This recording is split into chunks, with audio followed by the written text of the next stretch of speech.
아멘.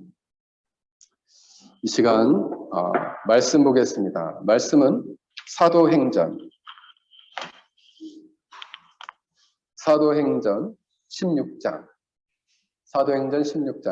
30절에서 34절입니다. 사도행전 16장 30절에서 34절. 우리 다 함께 같이 읽겠습니다. 시작. 그들을 데리고 나아가 이르되 선생들이여 내가 어떻게 하여야 구원을 받으리까 하거늘 이르되 주 예수를 믿으라. 그리하면 너와 내 집이 구원을 받으리라 하고 주의 말씀을 그 사람과 그 집에 있는 모든 사람에게 전하더라. 그 밤 그 시각에 간수가 그들을 데려다가 그 맞은 자리를 씻어주고 자기와 그 온 가족이 다 세례를 받은 후 그들을 데리고 자기 집에 올라가서 음식을 차려주고 그와 온 집안이 하나님을 믿음으로 크게 기뻐하니라. 아멘. 오늘 말씀은 참된 그리스도인의 표지 5번째입니다. 참된 믿음과 절대 의존 2번째로 신자는 무엇을 견고히 신뢰해야 하는가라는 주제를 가지고 말씀을 전하고자 합니다. 우리 잠깐 기도하겠습니다. 하나님, 이 시간 저희들의 말씀을 듣겠사오니 우리 어린 생명에서부터 장년에 이르기까지 들을 길을 주시고 깨달을 수 있는 총명함을 주시고 우리 하나님 말씀 앞에 우리 자신을 온전히 비추어 그 말씀 앞에 부합한 인생과 존재가 될 수 있도록 저희들을 축복하여 주시고 성령 하나님께서 이 시간 연약한 설교자를 붙들어 주셔서 가감없이 주님의 말씀을 선포케 하옵소서. 예수님의 이름으로 기도합니다. 아멘.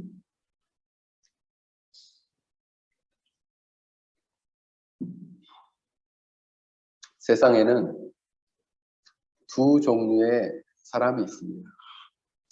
지난주에는 2가지 변화에 대해서 이야기했다면 세상에는 2 종류의 사람이 할 수 있습니다. 한 사람은 뭐냐면 세상이 감당하지 못하는 사람. 또 한 사람은 세상을 감당하지 못하는 사람. 세상이 감당하지 못하는 사람은 어떤 사람일까요? 히브리서 11장에 보면 믿음의 사람들이 나옵니다. 이 믿음의 사람들은 얼마나 많은 어려움들을 겪었는지 의를 위해서 믿음으로 말미암아 나라를 이기기도 하고 그리고 사자의 입을 막기도 하고 약속을 받기도 하고 또한 구형을 받되 면치 아니하고 형벌과 채찍을 받고 매를 맞고 결박당하여 옥에 갇히기도 하고 심지어는 돌로 침을 당하고 톱으로 살아있는 사람을 켜기도 하고 그리고 무시무시한 칼에 죽임을 당하니 양과 염소 가죽을 입고 떠돌아다니며 배고픔과 환난과 학대를 믿음으로 받았다. 이렇게 말씀하고 있습니다. 바로 이러한 사람은 세상이 감당하지 못하는 사람이죠. 세상에 어떠한 시련과 환난이 있어도 그것을 견뎌내며 믿음으로 이것을 승리하는 사람. 또 한 사람은 세상을 감당하지 못하는 사람입니다. 세상에 오는 시련과 환난 때문에 패배하여 믿음을 저버리고 세상의 지배를 당하며 살아가는 사람입니다. 그러니까 세상이 감당할 수 없는 사람, 세상을 감당할 수 없는 사람, 딱 단어 한자 차이예요. 이와 을 차이거든요. 그러나 그 차이는 어마어마한 차이입니다. 사랑하는 성도 여러분, 여러분들은 세상을 감당하지 못하는 사람입니까? 세상이 감당하지 못하는 사람. 오늘 본문을 보면 세상이 감당하지 못하는 사람 2 사람이 나옵니다. 그 사람은 바로 바울과 실라입니다. 바울과 실라는 전도 여행 2차 여행을 떠납니다. 그래서 더베와 이 소아시아 지역, 지금의 터키 지방이죠. 더베와 루스드라, 이고니온을 떠나서 드로아까지 가게 됩니다. 그래서 그동안 1차 여행 때 사역했던 데를 돌아보고 드로아는 지금의 그리스를 바로 넘어가기 직전에 통로였어요. 근데 그때 자기들은 아시아에서 계속 복음을 전하고 싶었죠.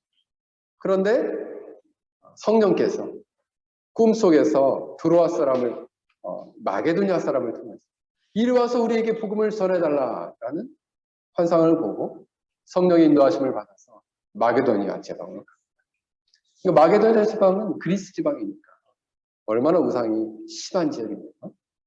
그래서 그곳에 가서 복음을 전하게 됐는데 가장 먼저 배를 타고 도착한 곳이 어디냐면 빌립보예요. 그 빌립보에서는 가장 먼저 만난 기도하려고 강가를 가다가 이 자주장수 루디아를 만났어요.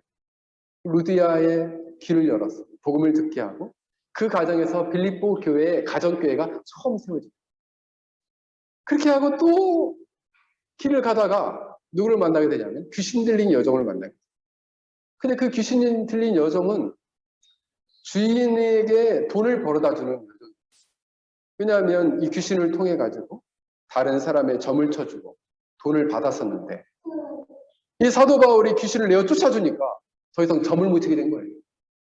그러니까 이 주인이 화가 나가지고 이 사도 바울과 신라를 매로 쳤습니다. 두들겨 구타를 한 거죠. 그리고 관원한테 신고를 해가지고 감옥에 갇혔는데 감옥에 갇혔는데도 간수들이 그를 때리기 시작했어요. 누구? 바울과 신라를 때렸어요. 그리고 너무 많이 맞아가지고 성경에는 정확히 나오진 않지만 너무 많이 맞아가지고 그냥 거의 실신지경이 돼요. 그리고 언제 눈을 떴느냐? 밤쯤에 눈을 뜨게 됐습니다. 밤쯤에 눈을 뜨게 됐는데 다른 사람 같았으면 이렇게 두들겨 맞았습니까? 아휴, 내가 복음을 전하다가 이렇게 두들겨 맞고 감옥에나 갇혀. 아이고 이 내 신세가 뭔 신세냐 하면서 막 한탄을 했어요. 하나님 이럴 수 있어요? 내가 주를 위해서 이렇게 충성했는데 내가 주를 위해서 이렇게 열심을 다했는데 감옥에서 이렇게 매를 맞고 온몸이 이렇게 상처투성이가 돼서 이렇게 놓여있다니 정말 억울하고 회통합니다. 저 때린 놈들 하나님 봐주지 마세요. 내일 당장 손 좀 봐주십시오. 이렇게 했겠죠. 그런데 오히려 이 두 사람은 어떻게 했을까요? 찬양하고 기도하기 시작했어요. 아니 매를 맞고 이렇게 뚝뚝 부어가지고 찬양하고 기도를 하니까 사람들이 볼 때 죄수들이 뭐야 쟤들 왜 저래? 참 특이한 사람들이다. 매를 맞고 상처투성인데 뭐가 좋다고 찬양하고 뭐가 좋다고 저렇게 기도하느냐. 정말 세상이 감당하지 못하는 사람이다. 이렇게 생각했을 거예요. 그랬습니다. 사도 바울과 신라는 세상이 감당하지 못하는 사람이었습니다. 그들의 기도는 하나님에 대한 절대 의존의 마음을 표현하는 것입니다. 그들의 찬양은 내가 이처럼 두들겨 맞아도 내가 이렇게 감옥에 갇혀도 나는 하나님을 위해서 전적으로 헌신하겠습니다. 라는 영적 헌신의 표현이었습니다. 여러분들에게 삶 속에서 고난과 어려움이 없을 때는 우리가 하나님을 잘 의지하고 믿을 수 있습니다. 그러나 어려움과 고난이 오면 어떡할 거예요? 저희 장인어른이 올해 만 70세, 올해 70세가 되었고, 내년에 이제 은퇴를 하시는데, 참, 우리 아버님은 제가 봐도 목회자로서 너무 훌륭하신데, 내년쯤에 이제 한번 여기 보러 오실 겁니다. 그래서 후임 목사님이 오셨어요. 이 후임 목사님을 위해서 작년에는 그 시골교회에서 돈이 없는데 기도하면서 분당 전체를 새롭게 리모델링을 했어요. 1억 5천을 들여서 그 시골교회에서. 근데 그것이 그 교회 출신들의 수많은 성도들의 헌신에 의해서 빚 없이 지어졌어요. 근데 이제 새로운 목사님이 오셨는데 자기들이 살던 이 허름한 집을 주기가 그렇다고 사택을 짓겠다는 거예요. 사택을. 그래가지고 그 사택을 돈이 없는데 시작을 한 거죠. 1억 2천을 들였어요. 지금 거의 다 졌습니다. 근데 지난주에 이 큰 돌을 옮기다가 손을 이렇게 쪄가지고 이 손가락 하나가 터졌어요. 그래서 우리 천안 목사님이 글을 썼는데 자녀들을 위해서는 온 인생과 삶을 헌신하고 이제 후임 목사님을 위해서는 이렇게 사택을 지면서 이렇게 고통받기까지 헌신하신다. 이러면서 글을 썼는데 우리 어머님이 그거를 보고 이렇게 감동이 하시더라고요.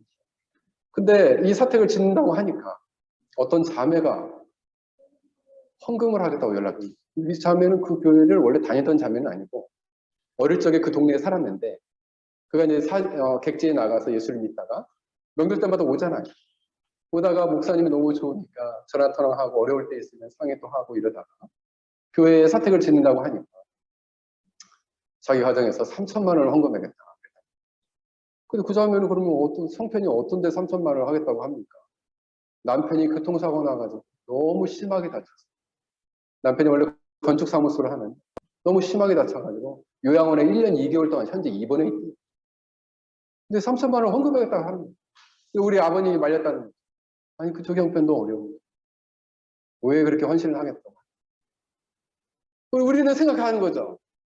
아니 지금 자기 코가 석자인데 왜 저렇게 헌신을 하겠다고 자기 남편이 교통사고가 심하게 나와가지고 건축사무소 하다가 저렇게 병원에 1년 2개월 동안 입원했는데 왜 저렇게 헌신을 하겠다. 근데 이 자매는 자기가 기도를 하면 하나님이 그러라고 자꾸 마음을 주신다는 거예요. 그래서 제가 우리 전여사 사모랑 이야기를 하면서 참 세상이 감당하지 못할 사람, 믿음의 사람, 믿음으로 바울과 실라가 그런 사람들이었어요.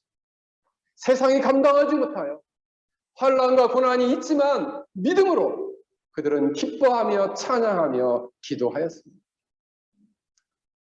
사랑하는 성도 여러분, 여러분들이 이러한 믿음을 가지시길 주의 이름으로 간절히 축원합니다. 이때 기도할 때 갑자기 이 빌립보 감옥이 막 흔들리면서 옥토가 흔들리면서 문이 쫙 하고 열렸어요. 그래서 간수가 깜짝 놀라고 이 죄수들이 다 도망간 줄 알고. 이제 이 로마 감옥은 있잖아요. 간수가 죄수를 놓치면은 사형이에요. 그 법 자체가 아주 엄격합니다. 죄수가 나갔다고 생각하니까 이 간수가 자기를 죽이려고 한다. 자기 스스로를 자결하려고 했어요. 그러니까 그것을 본 바울과 실라가 말렸습니다. 그리고 그 즉시 얘기를 했어요. 주 예수를 믿으라. 그리하면 너와 내 집이 구원을 얻으리라 말씀하셨습니다. 그때 이 간수장의 온 가족이 그 사람과 그 집에 있는 모든 사람에게 복음을 전하였고 온 가족이 예수를 믿게 됐어요. 그리고 온 가족이 기뻐하며 세례를 받게 되었습니다. 그 자리에 세례를 받았어요. 그래서 우리는 생각해보게 됩니다. 참된 그리스도인이 되는 자, 참된 믿음을 소유한 자는 그 믿음은 무엇이고 그 믿는 자는 무엇을 믿는 것이고 그리고 믿는 자에게는 어떤 결과가 있는 것인가. 오늘 본문을 보면 믿음이라는 것은 우리가 지난주에 설교했던 것처럼 확실한 지식일 뿐만 아니라 성령 하나님께서 복음을 통해서 마음에서 일으키시는 견고한 신뢰, 절대 의존의 마음이 바로 믿음이다라는 사실. 절대 의존의 마음, 견고한 신뢰가 바로 믿음이다라는 사실입니다. 그런데 여러분, 이 견고한 신뢰, 절대 의존의 마음은 어디에서 나오는 걸까요? 그것은 바로 하나님과 그 사람과의 인격적인 관계가 신뢰가 있을 때 이 믿음이 생긴다는 거예요. 쉽게 말하면 여러분과 하나님과의 관계가 인격적인 관계가 형성됐을 때 여러분의 믿음이 견고해진다는 거예요. 이 말 이해되시죠? 네. 문제는 뭐냐면 내가 하나님과의 관계가 온전히 인격적이냐 하는 문제. 하나님과 관계가 온전하면요. 하나님을 알아가는 일을 힘쓰게 돼요. 근데 그렇게 우리 다니엘이 우리 몇 살이죠? 5살. 다니엘 5살이요? 아니야. 다니엘이 5살인데 다니엘 이렇게 어린 아이한테 잘 설명을 안 하고 야 엄마 따라와. 엄마 설명을 해봐. 이해할 수 있게. 내가 왜 엄마 따라가야 돼? 이렇게 묻는다고 생각해보세요. 이 녀석이 이러겠죠.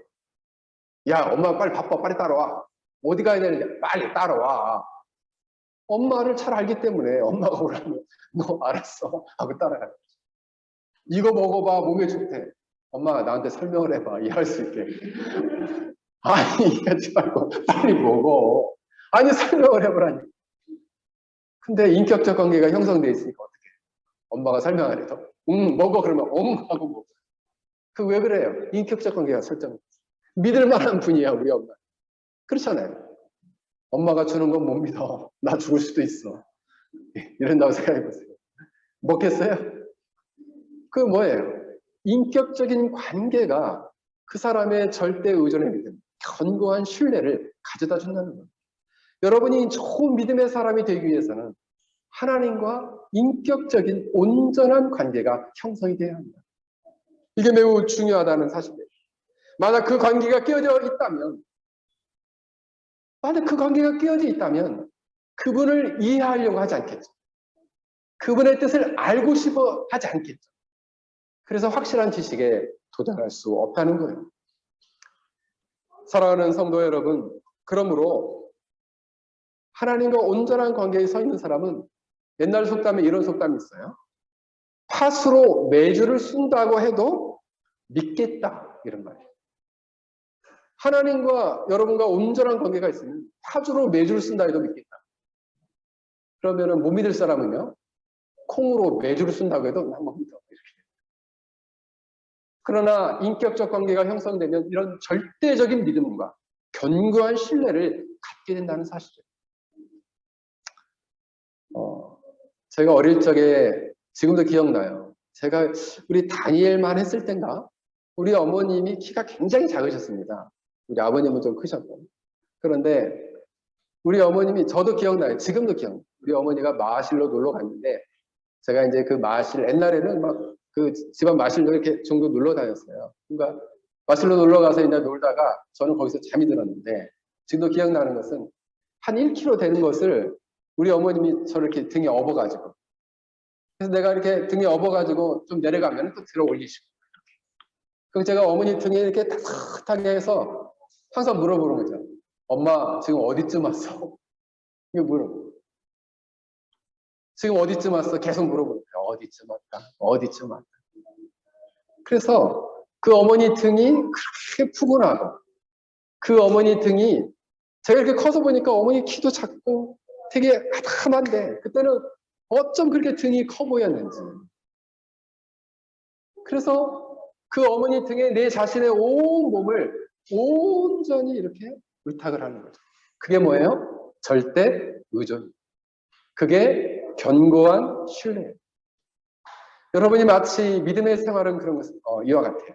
마치 어머니 등에 업히듯이 어머니 품에 안긴 아기처럼 이렇게 절대적으로 그분을 의지하며 살아가는 삶. 그게 바로 믿음이다. 그래서 여러분 힘들면 어머니 품에 안기듯 하나님께 가서 묻는 거죠. 하나님 품에 안기듯이 품에 안겨서 아버지 하고 물으세요. 힘든 것들 다 말씀하시고 어려운 것들 다 도와달라고 이야기하시고 왜요? 아버지시잖아요. 우리가 그리스도로 말미암아 하늘에 계신 하나님이 우리의 아버지가 되셨죠. 그게 바로 인격적인 관계가 형성된 것이다. 사랑하는 성도 여러분, 여러분들이 저는 하나님과 올바른 관계 안에서 이렇게 사랑하는 어머니를 의지하듯 여러분들이 하나님을 전적으로 의지하며 살아갈 수 있기를 주의 이름으로 간절히 축원합니다. 이것이 바로 믿음이다라는. 그렇다면 이 믿음, 성령께서 복음을 통해서 우리 마음의 절대 의존의 믿음을 우리 안에 불러일으켜 주는데 그렇다면 우리는 무엇을 믿는 걸까? 오늘 사도 바울은 이렇게 말합니다. 주 예수를 믿으라. 우리는 주 예수님과 그 예수님이 하신 일들을 믿어야 합니다. 다시 말씀을 드립니다. 우리는 주 예수님과 그 예수님이 하신 일들을 믿어야 한다. 예수님이 하신 일들을 믿어야 한다. 그렇다면 오늘 사도 바울은 예수님을 주라 고백하고 있습니다. 주시다. 예수님은 주님이시다. 성경에 보면 큐리온이에요. 큐리온.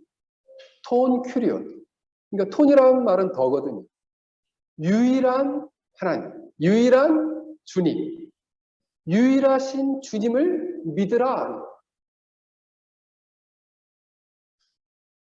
그 어디에도 없으시고 우리를 창조하시고 심지어는 우리를 위해서 이 땅에 오셔서 하나님 나라의 복음을 전하시고 우리의 병들을 사람들의 병들을 고치시고 귀신을 내어 쫓으시고 그리고 급기야에는 십자가에 죽으시고 부활하심으로 우리에게 나는 길이요 진리요 생명이니 나로 말미암지 않고는 아버지께로 올 자가 없느니라 라고 하시면서 우리를 구원하신 주님이 되어주셨다. 예수님은요 구원하시는 주님. 그래서 구원을 완성하심으로써 구원을 이루심으로써 합법적인 주인이 되어주십니다. 누구의? 여러분의 인생. 사랑하는 성도 여러분, 바로 주 예수님이 여러분의 인생의 주인이냐, 주인이 아니냐는 믿음의 생활에 큰 차이가 있어요. 그래서 우리가 예수님을 영접하고 믿는다라는 것은 예수님이 나의 인생의 주인으로 섬긴다라는 의미입니다. 이제는 내 뜻대로 살지 않고 주님의 뜻대로 살고 내 마음대로 살지 않고 주님의 마음대로 살아가는 거예요. 그게 예수님을 믿는다라는 것입니다. 그렇게 되면 주님께서는 어떻게 하시겠다 말씀하십니다. 너와 내 집을 구원해 주시겠다 말씀합니다. 주 예수를 믿으라. 그리하면 너와 내 집을 구원해 주시겠다. 구원하리라. 저는 어릴 적에 교회를 가면 우리 교회가 이렇게 높은 언덕 위에 있었어요. 그래서 높은 언덕 위에 매우 이렇게 잘 지어진 교회였어요. 그래서 2층으로 되어 있고 종탑이 한 7층 됩니다. 그래서 시골교회 치고는 매우 큰 교회죠. 100년이 넘은 교회니까. 그 다음에 이 언덕길을 이렇게 가다 보면은 그 언덕길로 교인들이 가족끼리 이렇게 손을 잡고 올라가는 게 보여요. 그래서 막 가족끼리 손을 잡고 예배당을 이렇게 올라가요. 그러면 그 모습을 보면서 뒤에서 참 부럽다. 나도 온 가족이 저렇게 손잡고 교회 좀 갔으면 좋겠다 하고 기도를 했죠. 그래서 우리 어머니 영혼 보를 위해서 기도하고 저는 이렇게 믿음의 가정을 이루어서 그 믿음의 가정을 이루기를 위해서 기도했는데 좋은 배우자를 만나고 또 좋은 믿음의 자녀들을 이렇게 키웠어요. 너와 내 집이 구원을. 저희 자녀들도 믿음 안에 성장해서 최근에 또 이번 주에 감사한 소식은 우리 아들이 전화를 했더라고요. 근데 우리 아들이 저희 필라델피아에 있는 한 한인교회를 다니는데 그 교회에 고등부에는 전도사님이 없는데 그 고등부에서 청년부에 우리 이번에 행사를 하는데 행사를 도와주고 레크레이션을 인도해 줄 사람을 좀 도와달라고 청년부 목사님한테 부탁을 했대요. 청년부 목사님이 나보다 더 탁월한 형제가 있는데 그 형제가 좀 하면 어떻겠냐. 그래서 우리 아들이 섭외가 됐어요. 그래서 우리 아들이 그 고등부 아이들과 와서 2시간 넘게 회의를 하고 행사를 어떻게 하겠지. 자기가 잘 도와주겠다고 하고 왔답니다. 그 얘기를 듣는데 어쩜 이렇게 뿌듯한지. 하나님께서 저렇게 레크레이션 하다가 불러주시면 참 좋겠다. 소명을 받았으면 좋겠다. 마음속으로만 그렇게 생각했습니다. 근데 기뻤어요. 우리가 놀랍게 예수님을 믿으면요. 우리 온 가족을 구원해 주시겠다. 얼마나 감사합니다. 여러분도 그렇게 기도하세요. 나뿐만 아니라 나의 온 가족을 하나님 구원해 주십시오. 이렇게 기도하십시오. 여러분이 마음의 주님을 여러분의 인생의 주인으로 모시면 바로 여러분의 온 가족, 온 집을 구원해 주시겠다 말씀하고 있습니다. 오늘 사도 바울은 그 즉시 일어나게 돼요. 그래서 이것은 남다른 기쁨입니다. 구원받은 가정의 복입니다. 사랑하는 성도 여러분, 예수님께서는 구원하시는 주님이십니다. 여러분의 삶의 인생의 주님으로 여러분 모셔야 합니다. 그렇게 하게 될 때에 여러분의 인생도 구원에 이르고 여러분의 온 가족, 온 집도 구원에 이를 것입니다. 이것을 위해서 간절히 기도하고 나아갈 수 있기를 주의 이름으로 간절히 축원합니다. 특별히 우리 가정은 아직 온 가족이 구원받지 못했다라는 가정이 있으면 기도하십시오. 하나님 내 영혼을 구원해 주셔서 온 집이 구원하고 온 가족이 손잡고 하나님을 예배할 수 있도록 은혜 내려 주십시오라고 기도할 수 있기를 주의 이름으로 간절히 축원합니다. 바로 예수님을 주인으로 모신 삶, 이것이 절대 의존의 삶이요 견고한 신뢰의 삶이다라고 말씀드릴 수 있습니다. 둘째로 바로 예수님의 십자가의 공로를 의지하고 구원을 받는 사람은 놀라운 결과를 주시겠다는 거예요. 예수님을 절대적으로 의존하는 사람은 놀라운 결과를 주시겠다는 거예요. 바로 죄사함과 영원한 의와 구원을 주시겠다 말씀하고 있습니다. 여러분, 우리의 믿음은 견고한 믿음이요, 견고한 신뢰요, 절대 의존의 믿음인데, 여러분 중에 누군가 너보다 믿음 좋아, 나보다 좋은 믿음 있으면 나와봐, 이렇게 말할 수 있는 사람 아무도 없습니다. 왜요? 우리의 믿음도 성경에 보면 하나님의 은혜로 주어졌기 때문에. 그래서 내가 믿음이 높다, 내가 믿음이 더 견고하다 자랑할 수 없어요. 왜? 은혜로 주어진 거예요. 그 은혜에 우리가 믿음으로 반응했을 뿐이지. 그렇기 때문에 하나님의 은혜로 주어진 것이므로 우리는 겸손할 수밖에 없습니다. 참된 믿음 안에 있는 사람은 겸손할 수밖에 없는 것이죠. 겸손한 믿음으로, 순전한 은혜로, 오직 그리스도의 공로로 말미암아 이 믿음이 주어졌다는 사실을 여러분 믿으시기 바랍니다. 그런데 이 은혜로 주어졌는데, 은혜로 뭐가 주었느냐? 죄사함이 주어졌다. 죄사함. 그래서 여러분, 오늘도 우리가 예배 가운데 날마다 우리가 죄를 하게 하죠. 우리가 거룩해지는 좋은 비결이에요. 그게 바로 뭐냐 하면 날마다 매일매일 죄를 회개하는 것입니다. 오늘 하나님 앞에 나와서 거룩하신 하나님을 만나기 위해서, 우리가 거룩해지기 위해서는 매일 기도하는 것이죠. 하나님, 우리를 새롭게 하십시오. 우리의 죄를 용서해 주십시오. 나의 죄를 용서해 주십시오 라고 고백하면 우리에게 죄를 용서해 주시겠다 말씀해 주십니다. 믿음은 무엇을 믿느냐? 나의 죄를 용서해 주실 것을 믿는 것. 믿음은 나의 죄를 용서해 주실 것을 믿는 것. 또 하나는 뭐냐면, 나는 죄가 많아서, 제가 덕지덕지 많아서 나는 죄인입니다 라고 하는데, 내가 예수님을 마음에 영접하고 내가 그리스도와 연합되면 나를 의롭다, 너가 거룩해졌다, 너는 의롭게 되었다라고 법정적으로, 교리적으로는 법정적으로 선언해 주시는 거예요. 그게 바로 뭐냐면 교리로 칭의라고 합니다. 칭의. 그러므로 여러분, 우리가 영원한 그리스도의 의가 주어졌다라는 것을 우리는 믿는 것이에요. 죄사함과 영원한 의가 나에게 주어져서 이제 내가 의롭게 되었고, 장차 하나님이 오늘 밤이라도 나의 영혼을 부르시면 내가 하나님 나라 갈 수 있을까요? 나 하나님 나라 갈 수 있어요? 갈 수 있죠. 왜? 영원한 의를 믿음으로 받았잖아요. 그렇게 갖게 되는 것이죠. 그런 믿음을 갖게 되는 거예요. 그리고 마지막으로, 저는 이제 구원받았어요. 영원한 구원이 나에게 주어져 있습니다. 저는 이 구원을 확신합니다. 자, 손 한번 들어볼까요? 자, 우리 자녀들도 한번 손 한번 들어볼까? 나 구원받았어요 하는 친구 손 들어. 구원받았어요. 우리 지혜리 잘 모르겠어?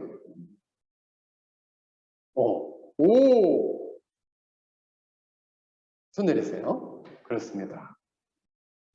이 구원의 확신은 세 가지를 통해서 입증돼서, 구원의 확신은 세 가지를 통해 입증돼요. 첫 번째는 뭐냐 하면 객관적 증거이신 항상 살아있는 하나님의 말씀을 통해서 우리가 구원받았음을 확신하게 됩니다. 베드로전서 1장 23절을 보면, 너희가 거듭난 것은 썩어질 씨로 된 것이 아니요 썩지 아니할 씨로 된 것이니 살아있고 항상 있는 하나님의 말씀으로 되었느니라. 하나님 말씀으로 우리가 거룩게 됐다는 것을 우리는 확신하게 됩니다. 또 하나는 내적 증거인 성령의 도장 찍으심, 인치심을 통해서 우리가 구원받았음을 확신한다 하는 거죠. 에베소 1장 13절을 보면, 그 안에 너희도 진리의 말씀 곧 너희의 구원의 복음을 듣고 그 안에서 또한 믿어 약속의 성령으로 인치심을 받았으니 우리에게 보증이 되사.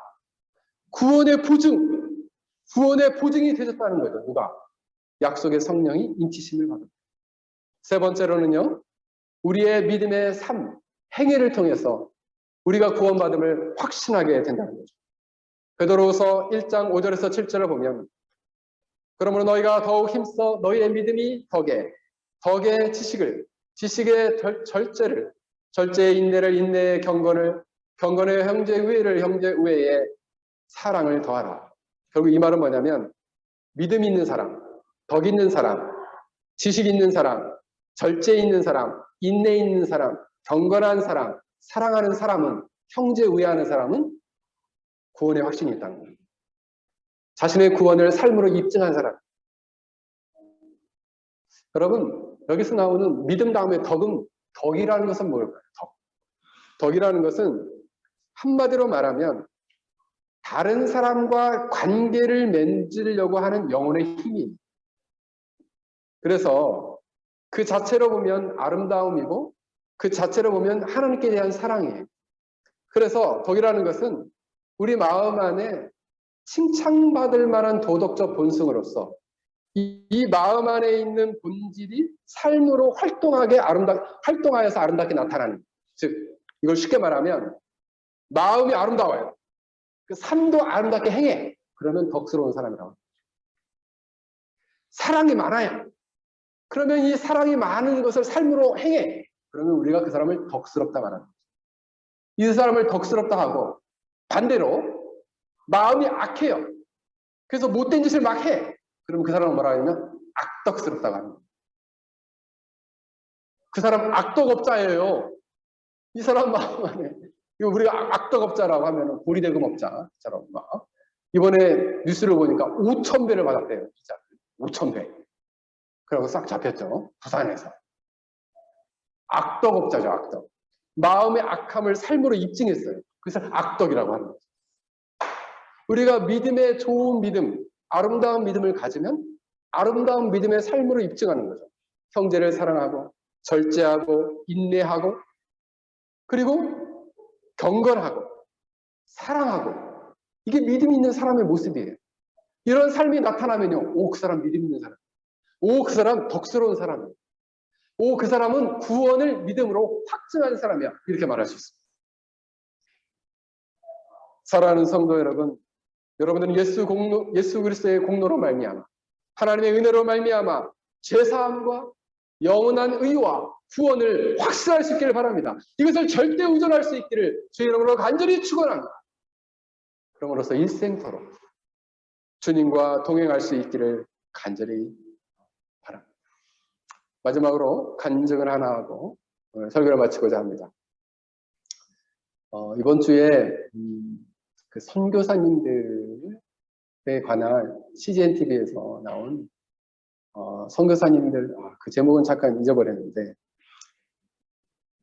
선교사님들이 코로나 시기 때에 순교하신 분들에 대한 영상을 한 50분 정도 나왔는데 눈물이 나오더라고요. 그래서 거기 나온 분만 약 20명이 넘더라고요. 이 코로나 때문에 돌아가신 선교사님들이.